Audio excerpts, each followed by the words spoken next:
Hello, everyone. Tony P here, aka the Perizzos. Joe B, aka the Salt Shaker, Yesterday, we reviewed Batman vs Superman: The Ultimate Edition. and we got really drunk. We got wasted, but there was a few things that we forgot to do, and this is one of them. A little intro to what we did yesterday. I know you were talking about technical difficulties we had. Go ahead and elaborate on that. We lost a little bit of audio at the end of the video, so at the end of this video, it's just gonna cut off. But it's our first review, so It's a bit raw. Since we're doing it drunk, Yeah. it's sometimes we have technical difficulties. Yeah. So if you want to see more of these reviews, like the channel, like the video, subscribe to the channel. That's about it. That's about it. See you on Xbox Live, people. Enjoy the review. Yeah.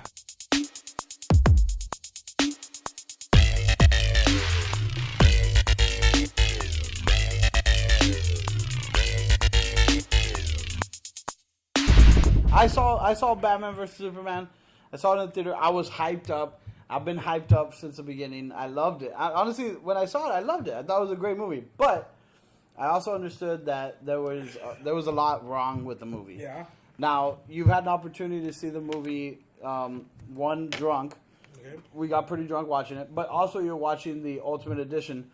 What do you think of the movie, the Ultimate Edition now? I think that it fills in so many gaps.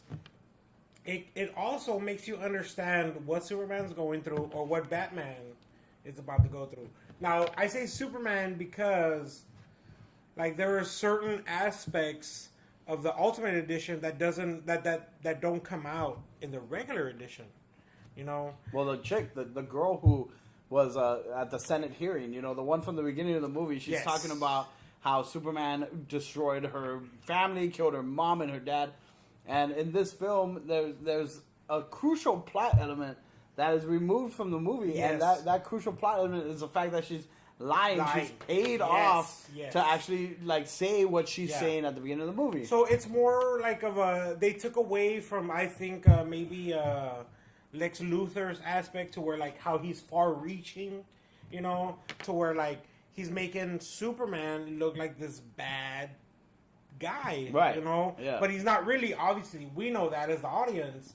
But there's certain aspects of it to where like this guy's not like he's more like a scapegoat to like kind of like He's a patsy. Yeah, he's a patsy. Absolutely. He's a patsy. That a lot of people are comparing this movie to is like Marvel Civil War, the Captain America Civil War film.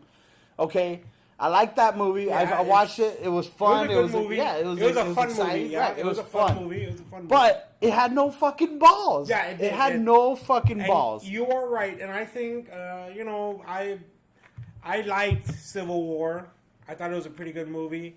I think it was a lot of filler. Yeah. To where like it went like, I don't like you, Captain America. Exactly. Oh, I don't like you, Iron Man. Well, Well, and that's fine. There's you that know. part of the movie where fucking what is his face? Hawkeye Yeah. is fighting Black Widow, and they stop in the middle of their fight, And they're say, like, tea Saturday, please. Yeah. We're still friends, Yeah, right? Yeah.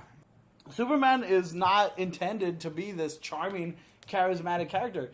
He's all bronze, no brains, and that's where Lex Luthor kind of gets the edge up on him. Yeah. So if you're speaking on it from like strictly like a nerdgasm kind of point of view, I mean, this movie represents Superman and Lex Luthor's relationship in a great, very perfect way. No, yeah. It's like of things to come. Man, you've seen Zack Snyder films. This guy, despite maybe not being the most eloquent filmmaker, he's trying to follow up Christopher Nolan. It's probably not going to come out the best way. But despite not being the most eloquent filmmaker, the guy knows how to tell a story. I'm going to say, as a guy who avidly read DC comic books, I expected this movie to be dark. DC comic books are dark. And as a matter of fact, if we're going to compare the two, Marvel's Civil War, that comic book was fucking dark, and that movie was very light. Yeah. I liked it. I enjoyed it. I was entertained by it, but it had no balls. Yeah. And by making Batman such a dark character, by making Lex Luthor such a strange individual, do I like Lex Luthor's character? Not really. But I kind of am intrigued Well, you don't like the actor. No. I like the actor. You like the actor? I don't like what he did with Lex Luthor. I think of Lex Luthor as this confident fucking businessman Kevin And, Spacey. right, yeah, like Kevin Spacey did a great Lex Luthor. Yeah. And I'm thinking, like, maybe this is a prelude to what's going to come.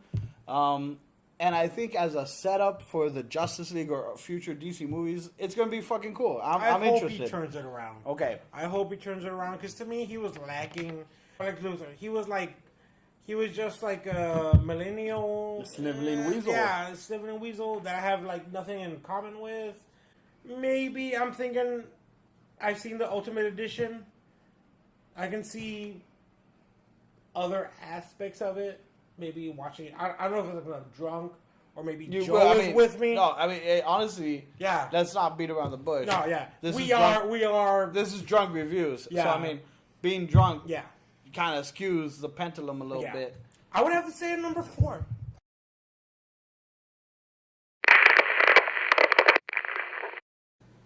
Okay, so you can see right there that we lost our audio. So Tony wasn't really able to go into detail as to the review, the actual score that he gave Batman versus Superman. So here it is. All right, the score I gave it yesterday while drunk was 4. I don't know what happened, or if it was the Ultimate Edition, because I had only seen the regular edition or the Ultimate Edition. I don't know what changed me, or is it because I was drunk, maybe? And I enjoyed it while I was drinking, you know? Maybe I should see More movies drunk. like, you know, subpar movies drunk, and I love them, you know? Subpar movies drunk. Steven Seagal movies drunk. You should review Steven Seagal movies That is drunk. true. That is That true. actually, that should be a fucking, that we should do that. Yes. I want to see Steven Seagal movie reviews. Yes. Now, back to the movie. I enjoyed it. I enjoyed it the second time around. This is the second time I watched it. Ultimate 4 Edition. star. 4 star. You know, 4 star. I didn't mind it. I liked how dark it was. I liked. Obviously, I'm a huge Batman guy. I love Batman. Superman, not so much. He's too super. You know. I gave it a 4 star too. I liked the movie the first time I saw it in theaters, but this movie was the Ultimate Edition is the definitive way to watch this movie. Yeah, I'm a Batman guy too, and it's pretty cool seeing Batman kick the shit out of Superman. So yeah, 4 stars definitely all the way. If you haven't seen the Ultimate Edition, watch it. It's worth it. And if you haven't seen Batman vs Superman, just blow off the theatrical version and watch the Ultimate Cut. It's the only way to really watch I it. think it made me a believer in it. Yeah. You know, yesterday. I think Yeah, it man. did. I'm excited for Justice League. Yeah. You know, Wonder Woman too. Wonder Woman. I'm excited for Wonder Woman. Yeah. Yeah. Thank you guys. Enjoy.